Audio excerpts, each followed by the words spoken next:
Hello students. So today's topic is nucleus. What? Today's topic is nucleus. I hope you all are good. So let's start. So we are going to discuss about nucleus. So today's topic is nucleus. So firstly we should know कि ये जो सब topic है basically it is a सब topic. So ये किस chapter के अंदर आता है. So ये जो आता है न्यूक्लियस का जो सब टॉपिक है वो क्लास 9th के चैप्टर नंबर या फिर chapter name the fundamental unit of life that is cell इसके अंदर. और यही सेम सब टॉपिक जो है बेसिकली 9th और 11th as we all know related होते हैं. तो वो जो है वो हमारे पास क्लास 11th के चैप्टर सेल बायोलॉजी के अंदर आता है. So basically, before we dive into the topic nucleus, we should know something about cell. Means we should cover up some of the basics, please. So we will discuss about cell थोड़ा सा. तो cell जो होता है वो होता है हमारे पास फंडामेंटल. सेल को बेसिकली कहा जाता है एज, अगर आप क्लास 9th या 11th में हैं या फिर 9th से ही हम सुनते आ रहे हैं कि that cell is a fundamental structural and functional unit of life. Structural and functional unit of life. तो देखो जैसे कोई भी मैटर जो है वो एटम से मिलकर बना होता है, वैसे ही जितने भी लिविंग ऑर्गेनिजम्स हैं वो सेल से मिलकर बने होते हैं. यानी सबसे छोटा जो होगा एक लिविंग बॉडी में that will be a cell. So इसलिए इसे जो है वो स्ट्रक्चरल कहा जाता है. और सारे के सारे फंक्शंस जो है ना वो पहले सेल में होते हैं, फिर जाके वो टिश्यू में रिप्रेजेंट होते हैं, फिर वो ऑर्गन में रिप्रेजेंट करते होते हैं, फिर organ system and then a whole individual will work means will express its traits characters etcetera. So that's why it's the functional unit of life. Okay. So cell में जो होते हैं ना वो कुछ पार्ट्स होते हैं, या फिर सेल को ओवरऑल अगर हमें समझना हो बेसिकली जब हम इसका डायग्राम देखते हैं एक सेल का, तो उसमें बेसिकली दो चीज़ें होती हैं. First is the cell envelope. First one is the cell envelope and second one cell organelle. Second one is the cell organelle. तो जो हमारे पास सेल एनवेलप होता है ना उसमें बेसिकली होता है हमारे पास cell wall and cell membrane. और एक बात ध्यान रखना कि हमारे पास जो सेल मेम्ब्रेन होती है ना उसे हम प्लाज्मा मेम्ब्रेन भी कहते हैं. बेसिकली किंगडम्स काफ़ी सारे होते हैं organism, Monera, Protista, Fungi, Plantae animals. Animalia basically the kingdom है. सो अभी हम सिर्फ प्लांट्स और एनिमल्स की बात करेंगे. सो सेल वॉल जो है वो सिर्फ प्लांट्स में पाया जाता है, एनिमल्स में नहीं पाया जाता. लेकिन सेल मेम्ब्रेन जो है वो प्लांट्स और एनिमल्स दोनों में पाया जाता है. फिर सेल ऑर्गेनल की जब हम बात करते हैं तो सेल ऑर्गेनल काफ़ी सारे होते हैं like ER, Golgi body, lysosome, vacuole. Okay. So एक कॉमन से डाउट होता है कि क्या न्यूक्लियस भी एक सेल ऑर्गेनल है. So definitely the answer is yes. Nucleus जो है वो एक सेल ऑर्गेनल है. So the question that sometimes arise in our mind कि is it a cell organelle, is it a cell organelle, क्या हमारे पास ये एक सेल ऑर्गेनल है. सो डेफिनेटली जो इसका आंसर होगा that will be a very great yes, it is a cell organelle. और देखो ये जो है वो एक ऐसा सेल ऑर्गेनल है, ये जो है वो एक ऐसा सेल ऑर्गेनल है जो कि पूरी सेल की एक्टिविटीज को कंट्रोल करता है. इसे हम जो है वो बेसिकली क्या क्या कह सकते हैं, मीन्स जस्ट फॉर इंस्टेंस मतलब कोई एक लिख देना अगर पेपर में एग्जाम में आए कि it can be called supervisor, it can be called supervisor of cell, brain of cell, commander of cell, and most term that my favorite is headquarter of cell, headquarter of cell. Basically इनमें से हम कुछ भी इसे कह सकते हैं, चारों इसी के हैं. जैसे कई बार होता है जैसे हमारे घरों में जो होता है वो किसी एक के पास अथॉरिटी होती है कि जो भी हमें काम करना है उसे परमिशन लेनी पड़ती है. तो वैसे ही एक सेल को जितने भी काम करने होती हैं न्यूक्लियस से उसको परमिशन लेनी पड़ती है. पहले वो लेटर जैसे for this is for example not mention in your exams. Basically कि जैसे कुछ करना है उसे, सेल को कोई भी प्रोसेस करनी है, तो उसके लिए वो पहले सबसे पहले न्यूक्लियस से परमिशन लेने जाएगा. If nucleus sign that document और मीन्स इफ न्यूक्लियस परमिट कि हाँ कर सकते हो, then only that activity will take place in the cell, otherwise not. Okay, so what we are going to discuss about nucleus is nucleus का structure. देखो nucleus के बारे में जो बेसिक इन्फॉर्मेशन होता है कि ये क्या है, कि सेल ऑर्गेनेल है, इसे क्या क्या कहा जाता है, और ये क्यों कहा जाता है, क्योंकि ये पूरी सेल की एक्टिविटी, सेल में हर जो काम होगा ना वो न्यूक्लियस की परमिशन से होगा, अदरवाइज नहीं होगा. सो नेक्स्ट ये था basic info. Next we are going to discuss about the nucleus का structure. What does nucleus contains? What does nucleus contain? And some small discussion about the nuclear, या फिर we can say genetic disorders.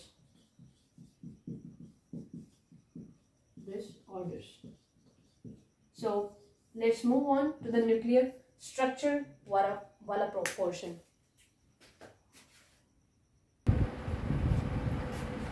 So we are moving on to our next topic, that is structure of nucleus. Structure of nucleus. यानी nucleus का structure हमारे पास कैसे दिखता है. So this is basically the nucleus. So don't get confused. ये मैंने सिर्फ nucleus का diagram बनाया. Means ये cell के अंदर definitely it is in the cell. इसके आसपास definitely हमारे पास cytoplasm होगा, और अंदर means this is as a cell organelle. ये बाहर जो है वो हमारे पास इसका पूरा जो है वो हमारे पास cell होगा, definitely cell होगा. और तो सबसे पहले जो है वो हम किसकी बात करेंगे, न्यूक्लियस की. बेसिकली मेरा मोटिव था कि कंफ्यूज मत होना कि इसके अराउंड में डेफिनेटली हमारे पास सेल है, means this is surrounded by the cytoplasm basically. So structure of nucleus में सबसे पहली बात जो आती है, जैसे यहाँ हमको दिखाई देगा एक मेम्ब्रेन, दूसरी मेम्ब्रेन. सो ये जो मेम्ब्रेन के मीन्स सो इसका मतलब दो मेम्ब्रेन्स है. First one is this and second one is this. ठीक है. सो दो मेम्ब्रेन्स हैं, इसलिए न्यूक्लियस को जो है वो हमारे पास क्या कहा जाता है, इसलिए इसको कहा जाता है डबल, यानी दो डबल मेम्ब्रेनस स्ट्रक्चर. इसलिए इसको क्या कहा जाता है, डबल मेम्ब्रेनस स्ट्रक्चर. यानी न्यूक्लियस का जो स्ट्रक्चर है बेसिकली वो कैसा है, डबल मेम्ब्रेन का है. डबल मेम्ब्रेनस स्ट्रक्चर भी कह सकते हैं, डबल मेम्ब्रेनस सेल ऑर्गेनल भी जो है वो इसे कहा जा सकता है. अब देखो दो मेम्ब्रेन है, एक ये वाली एक ये वाली. इसे जो अंदर है यानी न्यूक्लियस वाली साइड जो है, that is basically inner nuclear membrane, जिसे हम INM से रिप्रेजेंट करते हैं. I for inner, N for nuclear and M for membrane. So inner nuclear membrane यानी जो एग्जैक्टली न्यूक्लियस यानी nucleoplasm, this is known as nucleoplasm, we will discuss it on later. और ये जो है वो हमारे पास साइटोप्लाज्म की तरफ है. सो it is exactly outer nuclear membrane, outer nuclear membrane. So basically double membrane में कौन सी दो लेयर्स है, first one is inner nuclear membrane and the second one is outer nuclear membrane. अब देखो इस और ये बिल्कुल मर्ज तो नहीं है ना, there is some space between them, इसी स्पेस को जो है वो क्या कहा जाता है, इस स्पेस को कहा जाता है पैरी. बेसिकली मैं शॉर्ट फॉर्म लिख देती हूँ, पैरी न्यूक्लियर स्पेस, पैरी न्यूक्लियर स्पेस, या फिर इसी स्पेस को हम इंटर न्यूक्लियर स्पेस. इंटर का मतलब होता है इन बिटवीन. तो न्यूक्लियर मेम्ब्रेन के बीच का जो स्पेस है that is perinuclear space और internuclear space. So it is basically PNS और INS. We can say PNS for perinuclear space and INS for internuclear space. Okay. So देखो हम outer वाली जो nuclear membrane है उसके ऊपर कुछ स्ट्रक्चर्स देख रहे हैं, कुछ ग्राउंडेड स्ट्रक्चर्स. ठीक है. ये बेसिकली पॉइंट साइज होते हैं. ये एक और सेल ऑर्गेनेल है जो इसके ऊपर है, दैट इज राइबोसोम, जो कि एग्जैक्टली प्रोटीन बनाता है. आपने पढ़ा भी होगा. तो ये एग्जैक्टली क्या करता है, प्रोटीन सिंथेसिस करता है.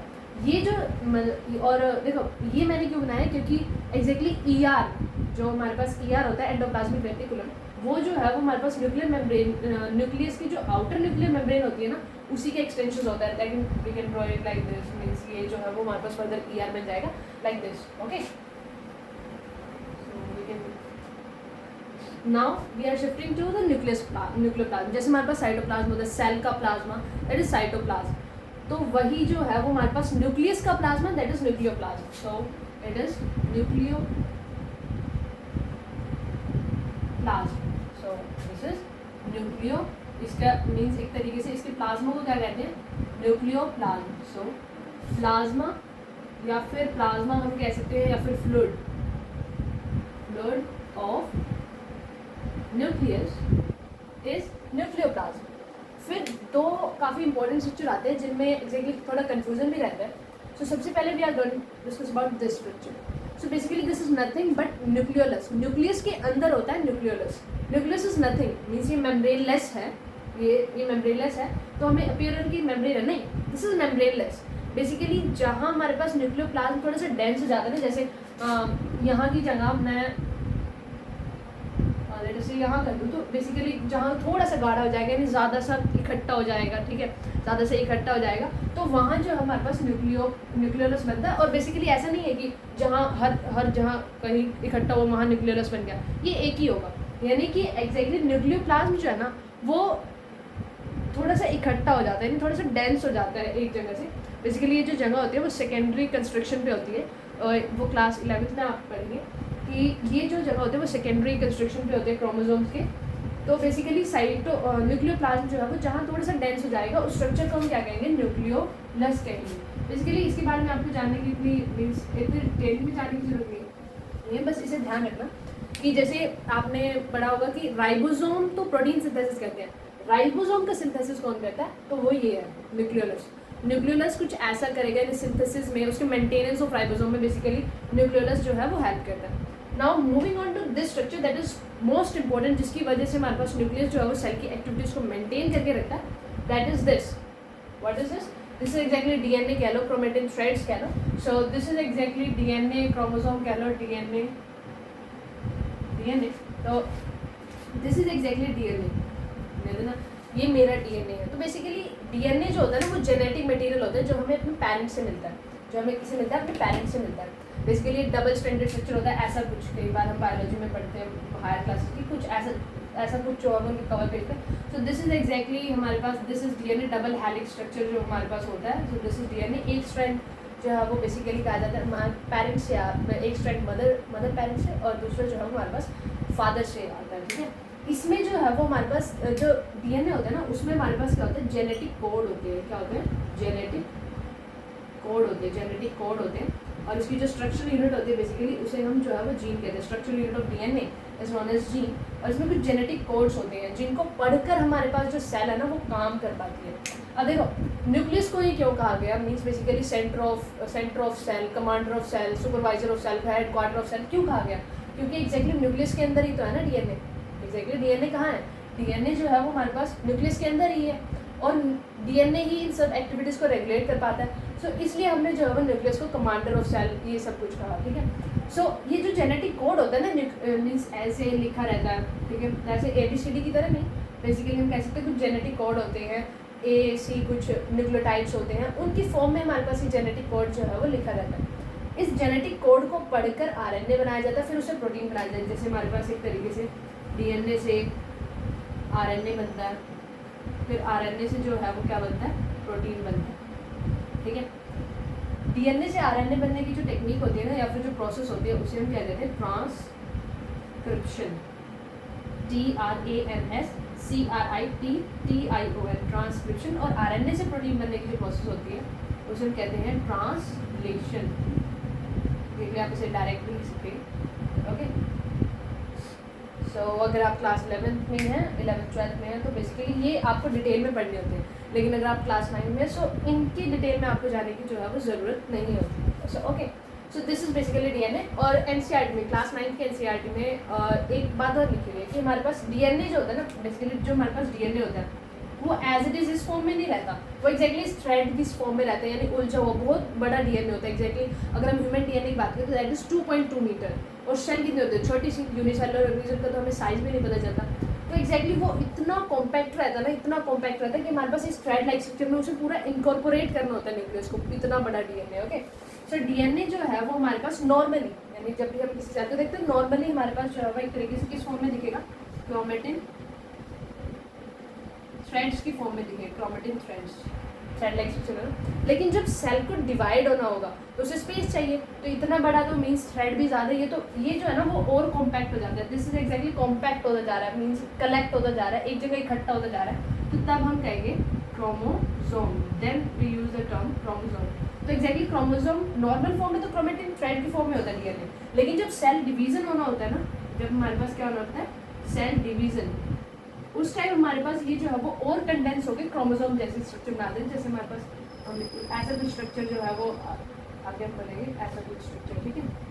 और बेसिकली अगर आपको याद रखना तो बेसिकली ह्यूमन में जो होता है ना, ह्यूमन में जो है ना वो हमारे पास 23 पेयर ऑफ क्रोमोसोम्स होते हैं। कितने?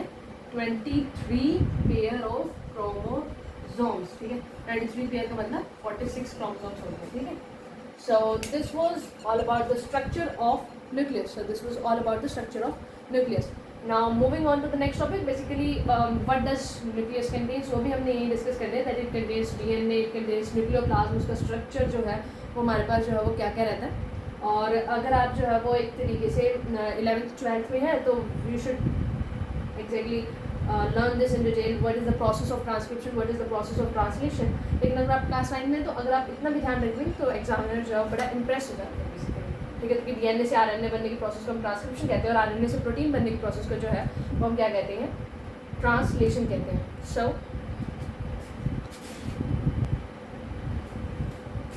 वन मोर थिंग रिमेनिंग है कि जैसे ये जो है ना वह एक बात और कई बार क्वेश्चंस में भी हमसे पूछी जा सकती है कि न्यूक्लियस की मेम्ब्रेन क्या कंटिन्यूस होती है डिसकंटिन्यूस होती है। तो कंटिन्यूस का मतलब होता है लगातार, डिसकंटिन्यूस का मतलब होता है टूटी फूटी। तो देखो न्यूक्लियस की जो मेम्ब्रेन है वो कंटिन्यूस तो नहीं है, बीच बीच में मैंने कुछ यहाँ जो है वो रिप्रेजेंट किया है, बीच बीच में कुछ हमारे पास जो है वो ये है कुछ गैप्स है। इन गैप्स को जो है वो एग्जैक्टली क्या कहा जाता है, इन गैप्स को जो है वो हमारे पास कहा जाता है न्यूक्लियर पोर, न्यूक्लियर पोर, ठीक है। इन गैप्स को जो है वो क्या कहा जाता है, इन गैप्स को कहा जाता है हमारे पास न्यूक्लियर पोर। तो न्यूक्लियर पोर क्या है बेसिकली कि हमारे पास न्यूक्लियर मेम्ब्रेन जो है वो हमारे पास कंटिन्यूस नहीं होती, जहाँ से हमारे पास वो जहाँ हमारे पास आउटर न्यूक्लियर मेम्ब्रेन और इनर न्यूक्लियर मेम्ब्रेन मर्ज जाती है, मर्ज का मतलब मिल जाती है, जैसे यहाँ पे मिली है तो वहाँ थोड़ा सा कुछ स्पेस डेवलप हो जाता है, दैट इज न्यूक्लियर पोर। और डेफिनेटली ये ज़रूरी भी है। जैसे हमारे पास यहाँ ट्रांसक्रिप्शन होगा, mRNA बनेगा, HNRNA, mRNA बनेगा, तो डेफिनेटली वो साइटोप्लाज्म तक पहुँचाना होता है, क्योंकि ट्रांसलेशन की जो प्रोसेस है, ये वाली जो प्रोसेस है वो बेसिकली साइटोप्लाज्म के अंदर होती है। तो एग्जैक्टली अगर हमारे पास ये सारा बंद होगा तो डेफिनेटली हमारे पास आरएनए जो है वो हमारे पास तो डेफिनेटली हमारे पास जो आरएनए है ना वो जो है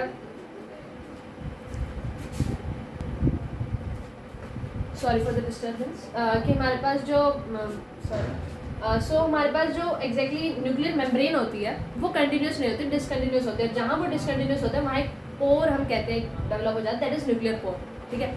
so I am discussing last time कि जैसे डीएनए से आरएनए बनने की जो प्रोसेस है वो तो न्यूक्लियर प्लाज्म के अंदर हो जाती है, लेकिन फिर आरएनए से प्रोटीन बनने की जो प्रोसेस है ना वो साइटोप्लाज्म के अंदर होती है। किसके अंदर होती है? साइटोप्लाज्म के अंदर होती है। वेट अ मिनट,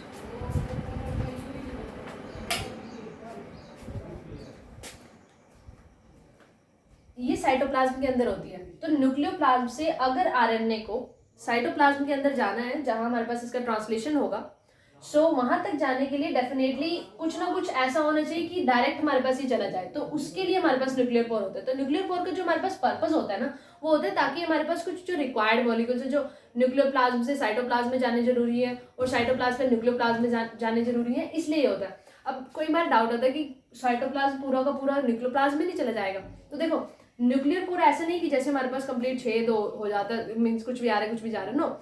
ये प्रॉपर यहाँ पर कुछ चैनल्स होते हैं जो कि फैसिलिटेट करते हैं कि क्या चीज अंदर आनी है, क्या चीज बाहर जानी है, ठीक है ना। सो ऐसा नहीं होता कि हमारे पास न्यूक्लियर साइटोप्लाज्म जो है वो सारा का सारा जो है वो हमारे पास मर्ज हो जाता है न्यूक्लियर प्लाज्म के साथ, no, that is nothing like that, ठीक है। So next the last topic we have is exactly something about the genetic disorders. अगर आप क्लास 11 में, so you should discuss about the genetic disorders, so we will take a minute for that. Genetic disorders जो होते हैं ना basically देखो हमने जो है वो किसकी बात की, डीएनए की बात की। डीएनए को हम क्या कहते हैं, उसमें जेनेटिक कोड होते हैं, that is known as the genetic material. So अगर इस जेनेटिक कोड में कोई भी म्यूटेशन होता है, यानी कि जैसे एग्जांपल कि AG यानी कुछ ऐसे जेनेटिक कोड था, बीच में से एक न्यूक्लियोटाइड गायब हो गया या एक नया न्यूक्लियोटाइड ऐड हो गया, ठीक है, तो इसे हम कहते हैं म्यूटेशन। यानी नॉर्मल होना चाहिए था लेकिन उसके अलावा कुछ और है, उसे हम जो है वो एग्जैक्टली क्या कहते हैं, म्यूटेशन कहते हैं, ओके। सो अगर कुछ म्यूटेशन हो जाता है ना that lead to the genetic disorders, okay. जैसे और कई बार जैसे हमारे पास जो है वो क्रोमोसोम का नंबर डबल हो जाता है, क्रोमोसोम का नंबर +1 हो जाता है, -1 हो जाता है।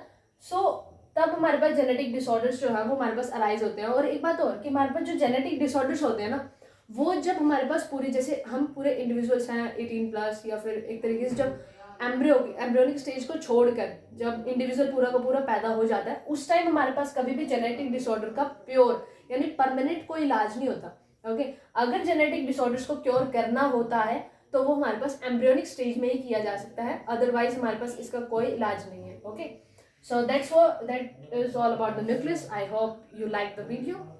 So I hope you understood it. Okay, so next we'll meet soon. Okay, till then, bye.